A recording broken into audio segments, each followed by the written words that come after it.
তাসকিন সাইফুদ্দিনের ইয়র্কারগুলো চোখেই দেখি না।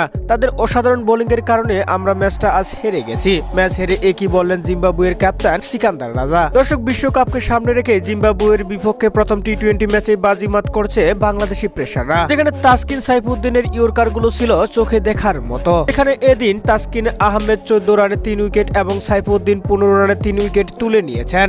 তাই তো ম্যাচ শেষে সিকান্দার রাজা বলেন, তাসকিন সাইফুদ্দিনের ইয়র্কারগুলো আমরা চোখেই দেখি না, নিখুঁত ইয়র্কার করেছে তারা। পিচ একেবারে খারাপ ছিল না, তবে ওরা দুজন দারুণ করেছে।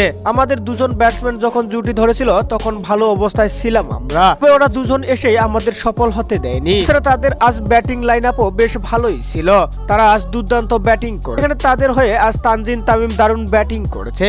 যদিও তাকে আউট করার কয়েকটি সুযোগ মিস করেছি আমরা, তবে জীবন পেয়ে সে যেভাবে ঘুরিয়ে দাঁড়িয়েছে তা ছিল সত্যি অসাধারণ। বিশ্বকাপে তারা অনেক ভালো করবে, তাদের ব্যাটিং ও বোলিং পারফরমেন্স দেখেই বোঝা যাচ্ছে, কেননা তারা আজ 8 উইকেটের দারুণ এক জয় পেয়েছে। দর্শক, আজ জিম্বাবুয়ের বিপক্ষে তাসকিন, শরীফুল ও সাইফুদ্দিনের বল আপনাদের কেমন লেগেছে জানাবেন ভিডিওর কমেন্ট বক্সে। চ্যানেলটিতে নতুন দর্শক হয়ে থাকলে চ্যানেলটি সাবস্ক্রাইব করে পাশে থাকবেন। ধন্যবাদ।